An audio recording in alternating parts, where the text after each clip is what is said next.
የብልጽግና ጦር አንዳች ፍዳ እያስተናገደ መሆኑ ተመላከተ። የፋኖ ኃይሎች በበኩላቸው በተለያዩ ቀጠናዎች በድል ታጅበዋል። በሸዋና ጎንደር ወለጋን ጨምሮ በተደረጉ ከባባድ አውደ ውጊያዎች ድል ተመዝግበዋል። ብሔራዊ የምክክር ኮሚሽኑን በተመለከተም ከአማራ ፋኖ ብሔራዊ ንቅናቄ መግለጫ ተሰጥቷል። ሙሉ መረጃውን ይዘናል። በወለጋ የአገዛዙ ቁልፍ አመራር ተሸኝቷል። አብይ አህመድ በሀገር ውስጥ እያለሙ በውጭ የሚኖሩ ኢንቨስተሮች የጦርነት ጥሪ ማድረጋቸው ተሰማ።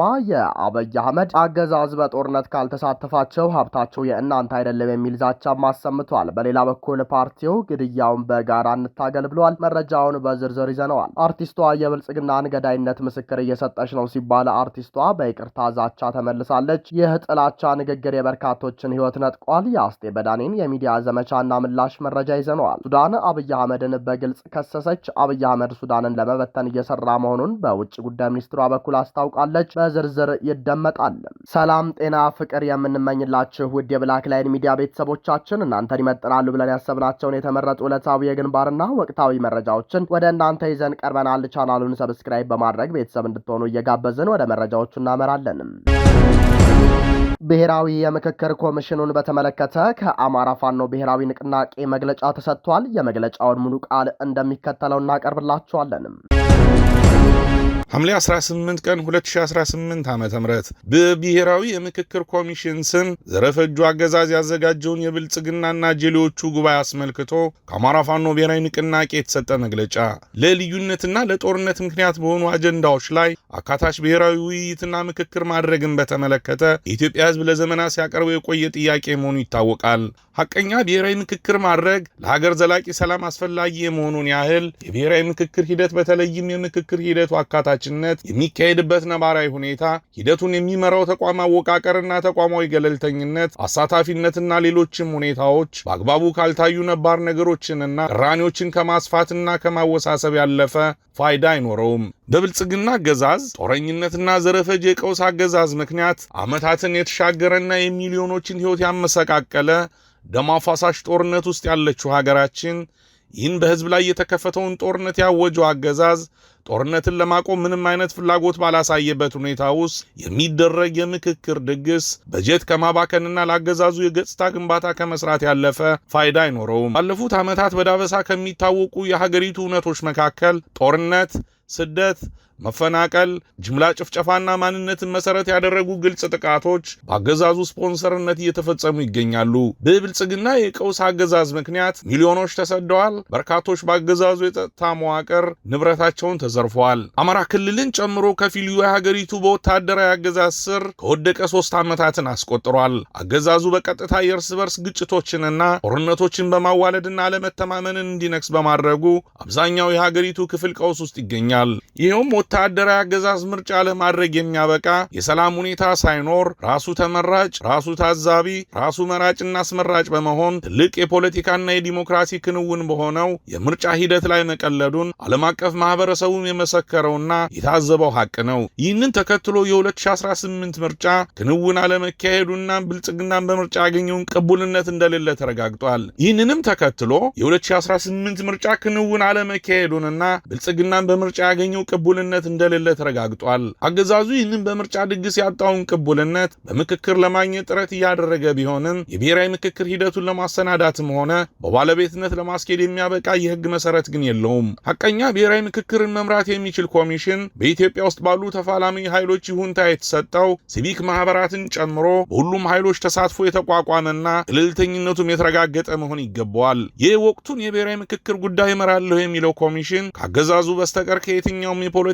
ኃይል ዕውቅናና ይሁንታ ያልተሰጠው ከመሆኑም ባሻገር የብልጽግናን በተለይም የጠቅላይ ሚኒስትሩን የግል ፍላጎት የብሔራዊ ምክክር ውጤት አድርጎ ይዞ ለመቅረብ እየተዘጋጀ ሂደቱ የሚመራበትን አሰራር የሚወስን ህግ እንኳን እንዲወጣ ያላደረገ የጓዳ ወዳጆችና የፖለቲካ ደላሎች ስብስብ ነው። ገለልተኛ ባልሆነ ተቋም የሚመራ ምክክር ደግሞ የብልጽግና ካድሬዎች ውይይት እንጂ ብሔራዊ ምክክር አይሆንም። ለሀገሪቱ ችግርም ዘላቂ ሰላም አያመጣም። ላለፉት በርካታ ዓመታት ሐቀኛ ወኪል ሳይኖረው በመቅረቱ እጣፈንታውን ሌሎች የፖለቲካ ኃይሎች ሲወስኑለት የቆየው የአማራ ህዝብ በዚህ የምክክር ጉባኤም ተመሳሳይ ሁደት ውስጥ ይገኛል። በአብን እና በአማራ ብልጽግና ስም ከየጎሬው ተለቃቅመው በጉባኤው አማራን እንወክላለን እንሳተፋለን የሚሉትም በአማራው ላይ ይፋዊ ጦርነት ያወጁ የታወጀውን ዘረፈጅ አገዛዝ የተቀበሉ የብልጽግና ወኪሎች እንጂ ለአማራ ህዝብ መብትና ጥቅም ቅንጣት ታክል አስተዋጽኦ ማድረግ የማይችሉ በመሆናቸው ይህ የምክክር ጉባኤ የአማራ ህዝብ ያልተወከለበትና የማይሳተፍበት መሆኑ በታሪክ ፊት ተመዝግቧል። ይህ አማራን ህዝብ ብቻ ሳይሆን ከብልጽግና አገዛዝ ጋር ይፋዊ ጦርነት ውስጥ ያሉ የፖለቲካ ኃይሎችን ያገለለ የምክክር ጉባኤ በመሆኑም ከአማራ ህዝብ ብቻ ሳይሆን ሌላውን ኢትዮጵያዊም ቢሆን በዚህ ጉባኤ በትክክለኛ ወኪሎቹ አማካኝነት እየተሳተፈ ነው ብለን አናምንም። በመሆኑም ድርጅታችን አፋብን ለአማራ ህዝብ፣ ለኢትዮጵያ ህዝቦችና ለዓለም አቀፉ ማህበረሰብ የሚከተለውን ጥሪ ያቀርባል። አንደኛ፣ ለአማራ ህዝብ ይህ ምክክር ተብሎ በአገዛዙ የሚደረገው እንቅስቃሴ የአማራ ህዝብ ያልተወከለበትና ትክክለኛ ወኪሎቹ የህልውና ትግል ላይ በመሆናቸው ትግሉን ጫፍ በማድረስ ስር ነቀል ለውጥ በማምጣት ህልውናውን አረጋግጦ ለወደፊቱ ከሌሎች ህዝቦች ወኪሎች ጋር በግልጽ ተነጋግሮ ሀገራዊ እውነትና እርቅና ምክክር ለማምጣት እንዲቻል አሁን ላይ ሁሉንም አቅሞች አሰባስቦ በበለጠ ቁርጠኝነት እንዲታገል ጥሪ እናቀርባለን። ሁለተኛ፣ ለኢትዮጵያ ህዝብ ይህ የምክክር የተባለው ክሹፍና አስመሳይ ሂደት የአማራን ህዝብ ጨምሮ ሌሎች ጥያቄ ያላቸው የፖለቲካ ኃይሎችም የተሳተፉበት አለመሆኑን፣ የሀገሪቱን አንድነት የበለጠ አደጋ ላይ የሚጥል መሆኑን፣ የእርስ በርስ ጦርነቱን የማያስቆምና የሚያባብስ መሆኑን፣ የአንድን ግለሰብና የገዢ ቡድን ፍላጎት ለማሳካት እየተደረገ ያለ መሆኑን በማመን ከአማራ ህዝብ ጎን ቆሞ ስርዓቱን መታገል ይገባል። በቀጣይ በጋራ የሽግግር መንግስት መስርተን ሀገራችንን ማጽናት እንችል ዘንድ ብሎም እውነተኛ ምክክርና እርቅ እንፈጽም ዘንድ በተባበረ መልኩ ጸረ አገዛዝ ትግል እንዲደረግ ጥሪ እናቀርባለን።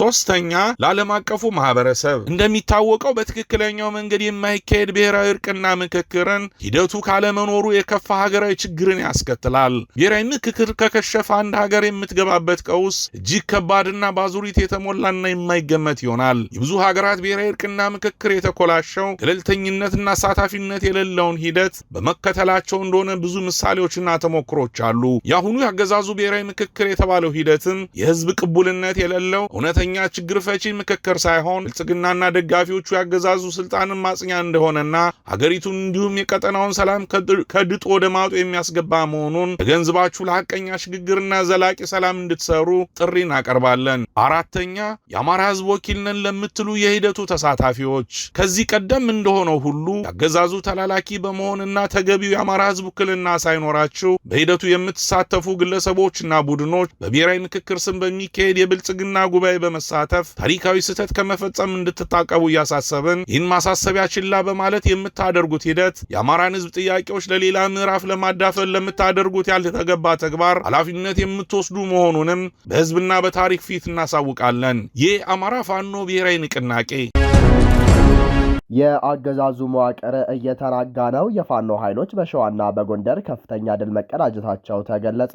የብልጽግናው አገዛዝ በህዝብ ላይ የሚያካሂደውን ወታደራዊና ፖለቲካዊ ጫና ለመመከት በተለያየ አቅጣጫ የተሰማሩት የፋኖ ኃይሎች በሸዋና በምዕራብ ጎንደር ዞኖችም ባካሄዷቸው የተቀናጁ የመልሶ ማጥቃትና የህዝብ ግንኙነት ስራዎች አገዛዙን ከባድ ወታደራዊና ስልታዊ ውድቀት ማላበሳቸውን ተረጋገጠ።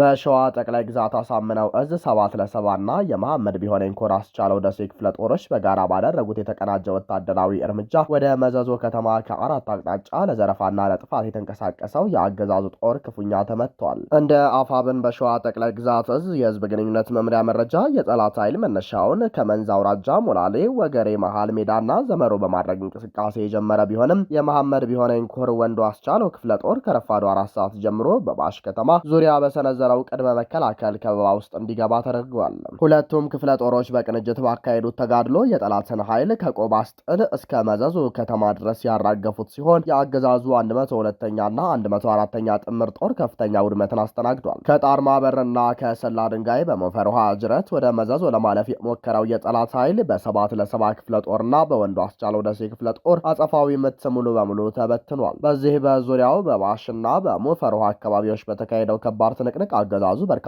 ሙትና ቁስለኛ ያስተናገደ ሲሆን የተዳከመውን ኃይሉን ለማዳን ከደብረ ብርሃን ከተማ ተጨማሪ ደጋፊ ኃይል ለመጠየቅ መገደዱ ታውቋል። በተመሳሳይ በምዕራብ ጎንደርና መተማ የአገዛዙ የሚሊሻና የጸረ ሽምቅ መዋቅር ሙሉ በሙሉ ፈረሰ።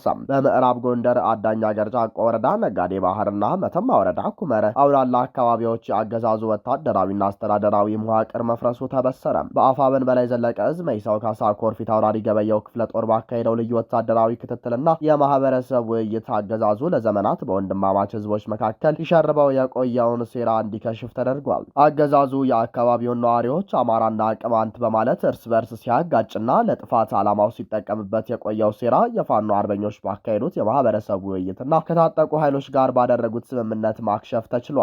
አገዛዙ መዋቅሩን ለሌላ ግጭት ለማዘጋጀት ያደርገው የነበረው ጥረት ከንቱ ሆኖ የቀረ ሲሆን ከ50 በላይ የሚሊሻና የጸረ ሽምቅ አባላት ከነሙሉ ትጥቃቸው መይሳው ካሳኮርን ተቀላቅለዋል። በርካቶች ደግሞ ትጥቃቸውን ፈተው ወደ ሰላማዊ ህይወታቸውና ወደ ማህበረሰቡ በመቀላቀል የአገዛዙን የጥፋት ጥሪ ውድቅ አድርገዋል። በሸዋ የተመዘገበው ወታደራዊ የበላይነትና በምዕራብ ጎንደር የተሳካው የማህበረሰቡ ውህደትና የመዋቅር መፍረስ የብልጽግናው አገዛዝ በህዝብ ትግል ፊት መቆም እንደማይችልና ውድቀቱ እየተፋጠነ መምጣቱን ግልጽ ማሳያዎች ናቸው። የፋኖ ኃይሎች በየግንባሩ እያስመዘገቡት ያለው ድል የአገዛዙን ደህንነት የሚያረጋግጥና የአገዛዙን የመጨረሻ ዕድሜ የሚያሳጥር መሆኑም ተገልጿል።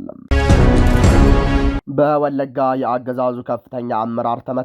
በርካታ ከተሞችና አካባቢዎች በፋኖ ቁጥጥር ስር ዋሉ። በኦሮሚያ ክልል በዋናነት በወለጋ አካባቢ አማራን ማሳደድ፣ ማፈናቀል፣ ሀብት ንብረቱን መቀማትና መግደል ወንጀል አይደለም በሚል የጥልቀኛ የዘር ማጥፋትና የግጭት ንግግራቸው የሚታወቁት የምስራቅ ወለጋ ዞን ከፍተኛ አመራር አቶ ደቻሳ ገነቲ በተወሰደባቸው እርምጃ መሞታቸው ተረጋግጧል። አመራሩ የተደመሰሱት በምስራቅ ወለጋ ዞን አንገርጉትን ከተማ ውስጥ በተካሄደ ልዩ ኦፕሬሽን ሲሆን ይህ እርምጃ የፋኖ ኃይሎች በዞኑና በዙሪያው እያካሄዱት ያለው የተቀናጀ የጸረ ማጥቃት አካል መሆኑ ታውቋል። የአፋብን አይሻ ሰይድ እዝ አርበኞች በወለጋ ቢዛሞ ቀጠና ስር በሚገኙ በተለያዩ ወረዳዎችና ከተሞች ላይ ሰፊና የተቀናጀ የጸረ ማጥቃት እርምጃ አካሂደዋል። በጥቃቱ በስቡ ስሬ ወረዳ፣ ጉቶ ጊዳ ወረዳ፣ ጊዳያና ወረዳ፣ በአቤ ደንጎር ወረዳ እንዲሁም በአንገርጉትን ከተማ ዙሪያ ያሉ በርካታ ስትራቴጂካዊ ቦታዎች ተሸፍነዋል። በእነዚህ አካባቢዎች በነበረው ውጊያ በርካታ የአገዛዙ የሰው ኃይል የተደመሰሰ ሲሆን ሰራዊቱ ከፍተኛ ሽንፈትን አስተናግዷል። አርበኞቹ በወሰዱት እርምጃ 31 ክላሽንኮቭ አውቶማቲክ ጠመንጃዎችን ጨምሮ በርካታ የጦር መሳሪያዎችንና ጥይቶችን በመማረክ ታጥቀዋል። የእዙ አርበኞች የጠላት ኃይልን በማሳደድ ከፍተኛ ስትራቴጂካዊ ጥቅም ያላቸውን አካባቢዎች ተቆጣጥረዋል። በሆሮ ጉድሩ ወለጋ ዞን አቤዳንጎር ወረዳ ስር የምትገኘው ስትራቴጂካዊቷ ቱሉ ጋና ከተማ ሙሉ በሙሉ በፋኖ ቁጥጥር ስር ውላለችም። በምስራቅ ወለጋ ዞን ከአንገርጉተን ከተማ በቅርብ ርቀት የምትገኘው መንደር 4 የተባለችው አካባቢም በፋኖ አርበኞች እጅ ገብታለች። ይህ በወለጋ ቀጠና እየተከናወነ ያለው አዲስ የፋኖ ድልና ጥቃት የብልጽግናው አገዛዝ በክልሉ ያለውን ወታደራዊና አስተዳደራዊ የበላይነት እየተናደ መምጣቱንና የአካባቢው ሕዝብ የነጻነት አየር መተንፈስ መጀመሩን የሚያሳይ ማረጋገጫ ነው ሲሉ ምንጮች ተናግረዋል። ኢህአፓ በሃይማኖት አባቶችና ቅዱሳት መካናት ላይ የሚፈጸመው ጥቃት በዓላማና በእቅድ የሚደረግ ነው ሲል አገዛዙን በጽኑ ኮነነ። የኢትዮጵያ ህዝባዊ አብዮታዊ ፓርቲ ኢህአፓ በደቡብ ወሎ ዞን ቦረና ወረዳ በሚገኘው የአባይ ቅድስት አርሴማ ገዳም መነኮሳት ላይ የተፈጸመው ኢሰብአዊ የድሮን ጭፍጨፋን አስመልክቶ ባወጣው መግለጫ ገዢው የብልጽግና ፓርቲ በንጹሐንና በሃይማኖት ተቋማት ላይ የሚያደርሰው ጥቃት በታቀደ መልኩ የሚፈጸም የጥፋት ስልት ነው ሲል ከባድ ወቀሳ ቀረበ። ኢህአፓ ባወጣው የአቋም መግለጫ እንደጠቆመው የብልጽግናው አገዛዝና አጋሮቹ በአገሪቱ ያለውን የፖለቲካ ውጥረት ለመፍታት ምክክር እያደረግን ነው በሚሉበት በአሁኑ ወቅትም በንጹሐን ዜጎች በገዳማውያንና በቅዱሳት መካናት ላይ የሚፈጸመው ግድያና ውድመት ይበልጥ ተባብሶ ቀጥሏል።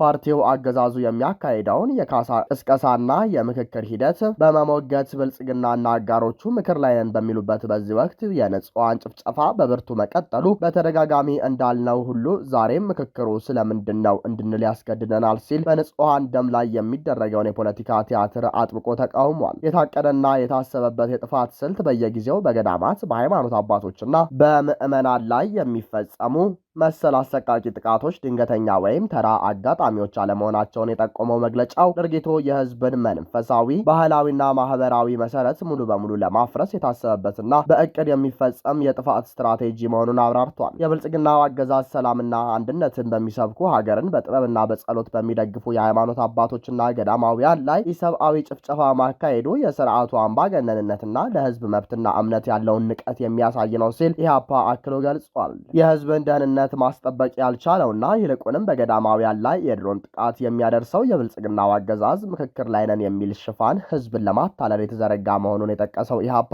የንጹሐን እልቂትና የቅዱሳት መካናት ውድመት በአስቸኳይ እንዲቆም ጥሪውን አስተላልፏል። የአስቴር በዳኔ የጥላቻ ንግግር የአገዛዙን የከፋፍለህ ግዛ ተልዕኮ አራጋቢነት ያሳየ መሆኑ ተመላከተ። በቅርቡ በማህበራዊ ሚዲያ የተሰራጨውና በብዙሃኑ የህብረተሰብ ክፍል ዘንድ ከፍተኛ ቁጣን ያስነሳው የአስቴር በዳኔ ንግግር ተራ የፖለቲካ አስተያየት ሳይሆን የአገሪቱን ሰላምና የህዝቦችን አብሮነት አደጋ ላይ የሚጥል አደገኛ የጥላቻና የሁከት ቅስቀሳ መሆኑ ተገለጸ። አርቲስቷ አሁን ጦር የሚያማዝዘን ብዙ ትውልድ የበላብን አማራና ኦርቶዶክስ የሀገር ባለቤት ነኝ ብሎ ተቀምጧል። ቶለሬት የማያደርግ ትውልድ ተነስቶ እየተበቀላቸው ነው በማለት የተናገረችው ንግግር የአሁኑ አገዛዝ የሚከተለውን የከፋፍለህ ግዛ ፖሊሲና የጥላቻ ትረካ በቀጥታ የሚያንጸባርቅና ተልዕኮን የሚያራግብ ነው ሲሉ በርካታ ታዛቢዎች እና የሰብአዊ መብት ተሟጋቾች ኮንነውታል። አርቲስት አስቴር በዳኔ በህዝብ ዘንድ የነበራትን ከያኔያዊ ተሰሚነት በመጠቀም የተናገረችው ይህ ንግግር ወቅታዊው አገዛዝ የስልጣን ዘመኑን ለማራዘም ከሚጠቀምበት ጠላት የመፍጠርና የማግለል ስትራቴጂ ጋር ሙሉ በሙሉ የሚገጣጠም ነው። ንግግሩ አደገኛና የአገዛዙ ተልዕኮ አራጋቢ መሆኑን የሚያሳዩ ዋና ዋና ነጥቦችን በዝርዝር ወጥተዋል። አንደኛው በጅምላ ፍረጃና ጥላቻ ሲሆን አርቲስቷ ሚሊዮኖች የሚቆጠሩ የአማራ ብሔር ተወላጆችንና የኦርቶዶክስ እምነት ተከታዮችን ለአገሪቱ ውድመትና ጦርነት ብቸኛ ተጠያቂ አድርጋ በጅምላ ፈርጃለች። ይህ አካሄድ አገዛዙ ህዝብን በብሔርና በእምነት ከፋፍሎ እርስ በእርሱ ለማጋጨትና የገዛ ውድቀቱን ለመሸፈን የሚጠቀምበት የነቀዘ ትረካ ቀጥተኛ ማብራሪያ ነው። ሁለተኛው ለጥቃትና ለጭካኔ ህጋዊነት የመስጠት አደገኛ ቀስቀሳ ነው። ቶለሬት የማያደርግ ትውልድ ተነስቶ የተበቀላቸው ነው የሚለው አነጋገር በሰላማዊ ዜጎች ላይ የሚፈጸሙ ማፈናቀሎችን፣ ግድያዎችንና ጥቃቶችን እንደተገቢ የበቀል እርምጃ አድርጎ ለማቅረብ የተደረገ አደገኛ ሙከራ ነው። ይህም አገዛዙ በዜጎች ላይ የሚደርሰውን በደል ቸል በማለትና በማበረታታት የሚከተለውን መስመር በግልጽ የሚያንጸባርቅ ነው። በሶስተኝነት ዜጋዊ መብትን ወደ በላይነት ጥያቄ የመቀየር ደባ መሆኑም ሲጠቆም ማንኛውም ዜጋ ወይም ማህበረሰብ የሀገሬ ባለቤት ነኝ ብሎ ማሰቡና መናገሩ ተፈጥሯዊና ዜጋዊ መብቱ ነው። አርቲስቷ ግን ይህንን ቅዱስ ዜጋዊ መብት ወደ የበላይነት ጥያቄ አዞራ በማቅረብ የአገዛዙን የመከፋፈል አጀንዳ ለማስፈጸም የቆመች የፖለቲካ ካሬ እንጂ የህዝብ ድምፅ አለመሆኗን አረጋግጣለች። በሌላ በኩል የከያኒነት አደራን መክዳትን ያሳየ ንግግር ሲሆን አርቲስቶች የሰላም የፍቅርና የህዝቦች አብሮነት መድረክ መሆን ሲገባቸው አስቴር በዳኔ መድረኩን የብሔርና የሃይማኖት ጥላቻ ማሰራጫ በማድረግም ለፖለቲካ አገዛዙ መጠቀሚያ ጥላቻን በመዝራት ረገድ የከፋ የሞራል ውድቀት ፈጽማለች ሲሉ ታዛቢዎች አብራርተዋል። ይህንንም ተከትሎ የተለያዩ የህብረተሰብ ክፍሎች፣ የሃይማኖት አባቶችና የፖለቲካ ተንታኞች አርቲስቷ በፈጸመችው የጥላቻ ንግግር ላይ ያላቸውን ጽኑ ውግዘት ገልጸዋል። ኢትዮጵያ አሁን ያለችበትን አሰቃቂ የጦርነትና የግጭት ማዕበል ለመሻገር የሚያስፈልገው የእኩልነት፣ የፍቅር፣ የህግ የበላይነት እንጂ የአገዛዙን ዕድሜ ለማራዘም የሚደረጉ እንደዚህ ያሉ አጋጪና የበቀል ጥማትን የሚያነሳሱ ንግግሮች አይደሉም ሲሉ አሳስበዋል። ህዝቡ የቱንም ያህል በፖለቲካ ሴራ እርስ በርስ እንዲጋጭ ቢደረግም እንደዚህ ያሉ የአገዛዙን ተልዕኮ የሚያራግቡና ጥላቻን የሚያስፋፉ ግለሰቦችን ሴራ በመንቃት አብሮነቱንና ወንድማማችነቱን አጠናክሮ ማስቀጠል እንዳለበትም ጥሪ አቅርበዋል።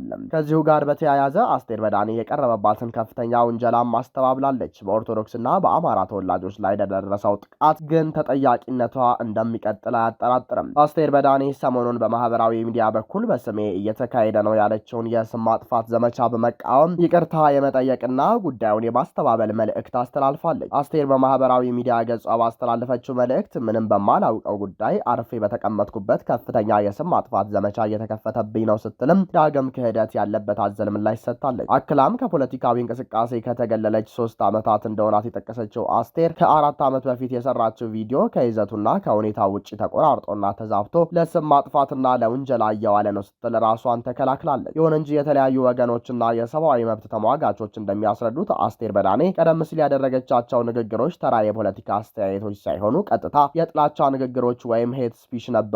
እነዚህ የጥላቻ ንግግሮች በተለይም በኦርቶዶክስ ተዋህዶ እምነት ተከታዮችና በአማራ ብሔር ተወላጆች ላይ ያነጣጠሩ የነበሩ ሲሆንም በበርካታ ንጹሃን ዜጎች ላይ ለደረሰው ግድያ፣ መፈናቀልና እንግልት በቀጥታም ሆነ በተዘዋዋሪ ምክንያት መሆናቸው ይታወቃል። ብዙዎች እንደሚገልጹት በጥላቻ ንግግር ምክንያት የብዙዎችን ሕይወት ማጣትና የሰው ልጅ ደም መፍሰስ ምክንያት የሆነ አካል የሚያቀርበው የማስተባበያና የይቅርታ መልእክት ከተጠያቂነት ሊታደገው አይችልም። በጥላቻ ንግግርና ለከፋ ህሊናዊና አካላዊ ጉዳት ምክንያት የሆኑ አካላት በሕግም ሆነ በታሪክ ፊት ከተጠያቂነት እንደማያመልጡ ተበዳዮችና የሰብአዊ መብት ተሟጋቾች አጥብቀው እያሰመሩበት ይገኛሉ።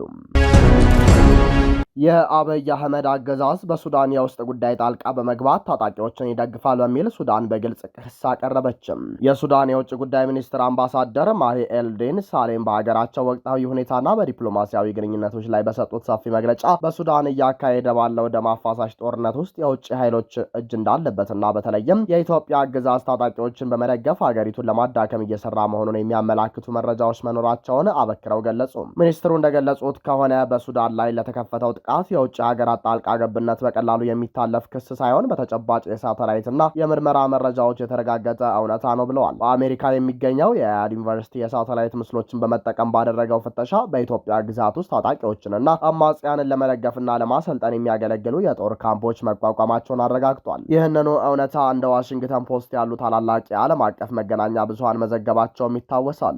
የአብይ አህመድ አገዛዝ ለታጣቂ ቡድኖች የሚሰጠው ከበሮና ድጋፍ እንደተጠበቀ ሆኖ ከቻድ፣ ከምስራቅ ሊቢያ በካሊፋ ሀፍታር ቡድን በኩል እንዲሁም በኮሎምቢያ ሳይቀር የተሰበሰቡ ቅጥረኛ ተዋጊዎች ድንበር አቋርጠው ካርቱም ድረስ በመግባት ሀገሪቱን የማፍረስ እንቅስቃሴ እያደረጉ እንደሚገኙ ሚኒስትሩ አብራርተዋል። በደቡብ ሱዳን በኩል የመንግስት ቀጥተኛ ሚና ባይኖርበትም ህገወጥ ቡድኖችና አማጽያን በሌሎች መንገዶች ወደ ሱዳን እየገቡ ሀገሪቱን የመበተን አደጋ ደቅኗል ብለዋል። በሱዳን ህዝብ ላይ የተከፈተው ጦርነት የዜጎችን ህይወት፣ ንብረት፣ የትምህርትና የሕክምና አገልግሎት ያመሰቃቀለ ዘግናኝ ጥቃት ነው። የሴራ የሚያስተባብሩ ሀገራት አቋም ከጦርነቱ በኋላ በድጋሚ ይገመገማል ሲሉ አምባሳደር ማሂ አሊዲን ሳሌም ተናግረዋል። አሜሪካ፣ ብሪታንያና የአውሮፓ ህብረት በሱዳን ላይ የጣሉትን ማዕቀብ ግቡን የማያሳካ የፖለቲካ መሳሪያ መሆኑን የጠቆሙት ሚኒስትሩም ከጦርነቱ በኋላ የሱዳን ዲፕሎማሲ ሙሉ በሙሉ የተለየ መልክ እንደሚኖረው አስታውቋል። ሱዳን ከጦርነቱ ማብቃት በኋላ የውጭ ግንኙነቷን በድጋሚ እንደምታስተካክል በመግለጽ ማነው ከእኛ ጋር የቆመው፣ ማነው ከእነዚህ ታጣቂ ሚሊሻዎች ጋር በመሆን በሱዳን ህዝብ ላይ የቆመው የሚለውን በቅርብ መሆኑ በሩቅ ባሉ ሀገራት ላይ ጥብቅ ምዘና ይደረግበታል ብለዋል። የኢትዮጵያው አገዛዝ ታጣቂዎችን በመደገፍና ካምፕ በመክፈት ሀገሪቱን ለማዳከም ቢሰራም ሱዳን ግን ታሪክ ያላትና የጎለመሰች ሀገር በመሆኗ አሁንም ቢሆን ከኢትዮጵያና ከሌሎች ጎረቤቶቿ የሚሰደዱ ዜጎችን በክብር እያስተናገደች እንደምትገኝ ገልጸዋል። በሱዳን ላይ ለተቃጣው ሀገራዊ የህልውና አደጋ ከጎናቸው ለቆሙት እንደ ኤርትራና ግብጽ ካሉ እህትማማቾች ሀገራት ናቸው በሚል የላቀ ምስጋናቸውን አቅርበዋል። የሱዳን የውጭ ጉዳይ ሚኒስትር መግለጫ እንደሚያሳየው የካርቱም መንግስት በአገሪቱ ውስጥ ለተቀሰቀሰ ውድመትና ቀውስ የአብይ አህመድ አስተዳደርን የሚጫወተውን አሉታዊ ሚና በጽኑ የሚያወግዝ ሲሆን ከጦርነቱ ማብቃት በኋላ ከኢትዮጵያው አገዛዝ ጋር ያለው ዲፕሎማሲያዊና ጂኦፖለቲካዊ ግንኙነት መሰረታዊ ለውጥ እንደሚደረግበት ግልጽ መልእክት አስተላልፏል። በውጭ ሀገር የሚኖሩ ኢትዮጵያውያን ኢንቨስተሮች በጦርነቱ እንዲሳተፉ ማስፈራሪያና ጥሪ መቅረቡ ተገለጸ። በውጭ ሀገር የሚኖሩ ኢትዮጵያውያን ኢንቨስተሮች በአስቸኳይ ወደ ሀገራቸው በመመለስ በሀገሪቱ ውስጥ እየተካሄደ ያለውን የጦርነት እንቅስቃሴ እንዲያስተባብሩ ጥሪ የቀረበላቸው ሲሆንም ጥሪውን የማይቀበሉ ከሆነ የተሰጣቸውን የእርሻ፣ የወርቅና የልዩ ልዩ ኢንቨስትመንት ቦታዎች እንደሚቀሙ ተገለጸ። የአብይ አህመድ አስተዳደር በውጭ ሀገር የሚኖሩ ባለሀብቶች ያላቸውን ሀብትና ተጽዕኖ ለጦርነቱ ማስተባበሪያ እንዲያውሉ ከፍተኛ ጫና እያደረገ ይገኛል። ጥሪውን የማያከብሩ ባለሀብቶችና በሀገር ውስጥ ያፈሩት ሀብት የተረከቧቸውን የእርሻና የወርቅ ማዕድን ቦታዎች እንዲሁም የልዩ ልዩ ኢንቨስትመንት ፈቃዶች እንደሚሰረዙና እንደሚቀሙ ማስፈራሪያ ተሰጥቷቸዋል። ይህ እርምጃ በሀገሪቱ የኢንቨስትመንት ሕግና በግል ንብረት መብት ላይ የተደቀነ ግልጽ አደጋ በመሆኑም በውጭ የሚኖሩ ባለሀብቶችን ከፍተኛ ስጋት ውስጥ ጥሏቸዋል። ይህ አዲስ ጥሪና ማስፈራሪያ የአገዛዙን የውስጥ ቀውስና የውጭ ፕሮፓጋንዳ ሁለት የተለያዩ ገጻትን የሚያሳይ እንደሆነ አመላክቷል። በሀገር ውስጥ በዜጎች ላይ የሚፈጽመው ጭፍጨፋ፣ መፈናቀልና የሰብአዊ መብቶች ጥሰት በከፍተኛ ሁኔታ በቀጠለበት ሁኔታ አገዛዙ የጦርነቱን መዋቅር ለማጠናከር ባለሀብቶችን በማስገደድ ላይ ይገኛል። በሌላ በኩል አስተዳደሩ ለውጭ ዓለምና ለዲያስፖራው ማህበረሰብ የሚልካቸው የሰላም፣ የልማትና የኢንቨስትመንት ጥሪዎችም የውስጡን እውነታ ለመሸፈን የተደረጉ አስመሳይ የፕሮፓጋንዳ እንቅስቃሴዎች መሆናቸውን ይህ እርምጃ ያጋልጣል ተብሏል። በውጭ የሚኖሩ ባለሀብቶች በስጋትና በማስፈራሪያ ወደ ጦርነት ቀጠና እንዲገቡ ማድረግ አደጋዎችን እንደሚያስከትል ይገመታል። በዚህም የዲያስፖራው እምነት እንዳያጣ በሚደረግ ሲሆን የኢንቨስትመንት ዋስትና በሌለበትና የፖለቲካ ማስገደድ ባለበት ሁኔታ የውጭ ሀገር ባለሀብቶች በሀገሪቱ የኢኮኖሚ እንቅስቃሴ ላይ ያላቸው እምነት ሙሉ በሙሉ እንዲሸረሸር ያደርጋል ሲሉ ምንጮች ጠቁመዋል። የእርሻና የማዕድን ቦታዎችን የፖለቲካ ታማኝነት መለኪያ በማድረግ መቀማት የሀገሪቱን ምርታማነትና የውጭ ምንዛሬ ገቢ በከፍተኛ ሁኔታ ይጎዳዋል። አገዛዙ የሀገር ውስጥ ቀውሶችን በሰላማዊ መንገድ ከመፍታት ይልቅ በውጭ የሚኖሩ ዜጎችን በኃይልና በንብረት ስጋት ወደ ጦርነቱ ለማስገባት የሚያደርገው ጥረት የችግሩን አጣዳፊነት የሚያሳይ መሆኑን በስጋትነት ተመላክቷል። ክቡራንና ክቡራት አድማጭ ተመልካቾቻችን ለሰዓቱ የነበረን የዜናና የመረጃ ስርጭታችን ይህንን ይመስል ነበር። ቻናሉን ሰብስክራይብ በማድረግ ቤተሰብ እንድትሆኑ ጋበዝን። ጤና ይስጥልንም።